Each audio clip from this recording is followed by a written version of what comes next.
Hello everybody, मैं Deepak Yadav from Crow Cyber Security. I hope कि आप लोग बहुत अच्छे होंगे। तो आज के इस वीडियो के अंदर हम पढ़ने वाले हैं स्विच के बारे में। और जैसा कि हमने लास्ट वीडियो के अंदर रिपीटर के बारे में पढ़ा था, तो इस वीडियो के अंदर हम कवर करने वाले स्विच के बारे में। तो चलिए स्टार्ट करते हैं। और जैसा कि मैंने यहाँ पे स्विच के बारे में कुछ लिखा हुआ है, तो पहले इनके बारे में जान लेते हैं। जो भी चीज मैंने यहाँ पे लिख रखी है, देन इसके बाद मैं आप लोगों को समझाता हूँ। ठीक है, जैसा कि मैंने यहाँ पे लिखा है, पहले मैं बता देता हूँ। स्विच एक इंटेलिजेंट डिवाइस है जिसके पास एक मेमोरी होती है। ठीक है, और वो किसके बिहाफ पे वर्क करती है? मैक एड्रेस के बिहाफ पे वर्क करती है, और मैक एड्रेस के अकॉर्डिंग ये काम करता है। और स्विच के ऊपर एक टेबल बनती है, जैसे कैम टेबल हम बोलते हैं। ओके, और अब नेक्स्ट मैं बात करूं, जैसे कि मैंने यहाँ पे लिखा हुआ है, और स्विच हमारा लेयर 2 के ऊपर वर्क करता है। लेयर 2 डिवाइस है।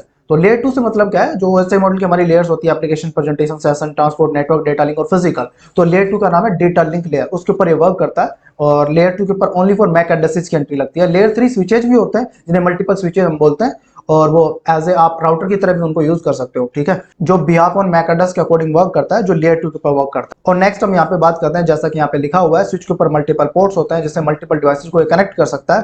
तो मल्टीपल पोर्ट से मतलब क्या है? स्विच के ऊपर डिपेंड करता है कि आप कितने पोर्ट का आपको स्विच चाहिए। 8 पोर्ट का भी आता है, 16 पोर्ट का भी आता है, ठीक है, 24 पोर्ट का भी आता है, और 54 पोर्ट का भी आता है, 48 पोर्ट का भी आता है। तो डिपेंड करता है आपको जितनी रिक्वायरमेंट है, उसके अकॉर्डिंग आप स्विचेज वहां पे सेलेक्ट कर सकते हो।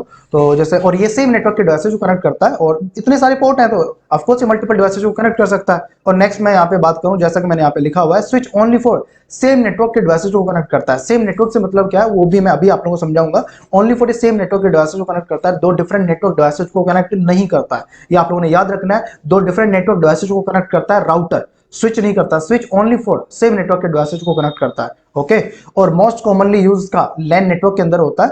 तो एक बार मैं आप लोगों को बता देता हूं, जैसा कि मैंने यहाँ पे लिखा हुआ है, स्विच सेम नेटवर्क के डिवाइसेज को कनेक्ट करता है। तो इससे मतलब क्या है? तो जो भी मैंने यहाँ पे लिखा है, एक बार इनको मैं मिटा देता हूँ सबको। ठीक है, तो मैं क्या कहना यहाँ पे चाहता हूँ, स्विच सेम नेटवर्क के डिवाइसेज को कनेक्ट करता है। तो मान लो कि मेरे पास एक स्विच है, ठीक है, एक स्विच है, और यहाँ पे मैंने मल्टीपल डिवाइसेज कनेक्ट करके है। मान लो इसके ऊपर बहुत सारे पोर्ट है, ठीक है, डिपेंड करता है आपको कौन से कितने पोर्ट की रिक्वायरमेंट है, उसके अकॉर्डिंग आप स्विच ले सकते हैं।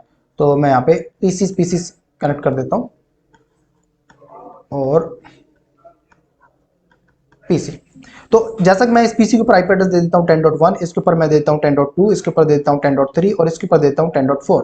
ठीक है, तो अब मैं बाय डिफॉल्ट इस पीसी से 10.1 से मैं 10.4 के ऊपर पिंग करना चाहता हूँ, मैं उनकी कनेक्टिविटी बनाना चाहता हूँ। तो स्विच ऑटोमेटिक इनका कनेक्शन बना देगा। ठीक है, मतलब स्विच का जो यूज होता है सेम नेटवर्क के डिवाइसेज को कनेक्ट करने के लिए होता है, और ये सारे के सारे डिवाइसेज सेम नेटवर्क के ऊपर कनेक्ट है। तो इस वजह से सभी आपस में कनेक्शन बना लेंगे। लेकिन मैं अब यहाँ पे बात करूँ कि 10.3 जो एड्रेस है और 10.4 जो एड्रेस है, इनको मैं हटा देता हूँ, और यहाँ पे मैं एड्रेस डाल देता हूँ 20.1 और 20.2। ओके, देन मैं अब यहाँ 10.1 से 20.2 के ऊपर पिंग करता हूँ, तो मेरा पिंग नहीं होगा, और स्विच यहाँ पे दो डिफरेंट नेटवर्क के बीच में कनेक्शन नहीं बनाएगा। ओनली फॉर 10.1 से 10.2 के ऊपर कनेक्शन बनेगा, और 20.1 से 20.2 के ऊपर कनेक्शन बनेगा। दो डिफरेंट नेटवर्क डिवाइसेस के बीच में कनेक्टिविटी नहीं बनाया। ओके, तो आई थिंक आप लोग समझ गए होंगे। और स्विच हमारा लेयर 2 के ऊपर वर्क करता है, और मल्टीपल पोर्ट्स इसके ऊपर अवेलेबल होते हैं, जैसे मल्टीपल डिवाइसेस को आप कनेक्ट कर सकते हो। ठीक है, और मोस्ट कॉमनली लैन नेटवर्क के अंदर इसका यूज करता है। तो आई थिंक आप लोग समझ गए होंगे लैन नेटवर्क के अंदर हम इसका यूज क्यों करते हैं। और आप लोगों को नहीं पता लैन और वैन होते क्या है, तो उसके ऊपर मैंने ऑलरेडी वीडियो बना रखा है, तो पहले उन वीडियोज को जरूर देख लीजिएगा। ठीक है, तो एक बार मैं दिखा देता हूँ स्विच दिखने में कैसा दिखाई देता है। स्विच एक डिवाइस है, तो डिवाइस जैसा ही दिखेगा। तो चलिए हम क्रोम ब्राउजर के ऊपर चलते हैं। मैं यहाँ पे सर्च करता हूँ क्रोम के ऊपर जाके सिस्को स्विच। तो मैं यहाँ पे कोई भी स्विच आप सेलेक्ट कर सकते हो। मैं यहाँ पे सिस्को स्विच सर्च कर लेता हूँ, आप लोग भी सर्च करके देख सकते हो। ठीक है, मैंने सिस्को स्विच सर्च किया, और मैं सीरीज डाल देता हूँ। मान लो मैं यहाँ पे 2960 सीरीज डाल देता हूँ। ठीक है, तो सीरीज से मतलब क्या है, जैसे आईफोन 10, 12, 13, 14 है ना, तो वो सब क्या है, उसकी सीरीज नंबर है। तो ऐसे ही इन डिवाइसेस का भी सीरीज नंबर होता है। तो आप लोग देख सकते हो। अब यहाँ पे ये जो डिवाइसेज हमारे क्या है, ये स्विचेज हैं सारे के सारे। इनके ऊपर आप लोगों को दिख रहा होगा मल्टीपल पोर्ट्स हैं।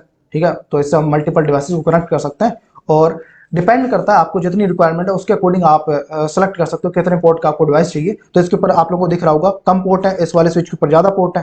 तो जितनी रिक्वायरमेंट है उसके अकॉर्डिंग आप वहाँ पे सेलेक्ट कर सकते हो। और बड़े स्विचेज भी आते हैं, मतलब जितनी रिक्वायरमेंट होती है उसके अकॉर्डिंग हम डिवाइसेज को वहाँ पे सेलेक्ट कर सकते हैं। और इसी चीज को आप इंप्लीमेंट करके देख सकते हो कि स्विच सेम नेटवर्क के डिवाइसेज को कनेक्ट करता है। तो कैसे करता है ना, आप पैकेट ट्रेसर के ऊपर जाके खुद से एक बार एक स्विच सेलेक्ट करना है, और वहाँ पे 4 पीसीज को कनेक्ट करके देख सकते हो कि दो डिफरेंट नेटवर्क डिवाइसेज को कनेक्ट कर रहा है या नहीं कर रहा। जैसे कि मैंने यहाँ पे एड्रेस डाला है 10.1 और 10.2, 20.1, 20.2।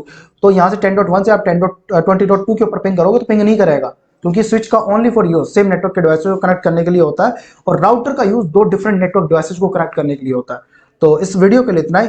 और आप लोगों को वीडियो कैसा लगा तो एक बार कमेंट में जरूर बता दें। और आप लोगों को ये वीडियो नहीं समझ में आया, कोई भी डाउट आप लोगों को लगता है, आप लोगों को लगता है कि मैंने कुछ छोड़ दिया, कुछ मिस कर दिया, तो आप लोग मुझे कमेंट में जरूर बता दें, तो वहां पे मैं आप लोगों के डाउट को क्लियर कर दूंगा, ठीक है। और मेरे अकॉर्डिंग मैंने यहाँ पे सब कुछ कवर कर दिया है स्विच के रिगार्डिंग, ठीक है। तो इस वीडियो के लिए इतना ही, मिलते हैं फिर एक नए वीडियो में, जब तक के लिए बाय बाय, टेक केयर।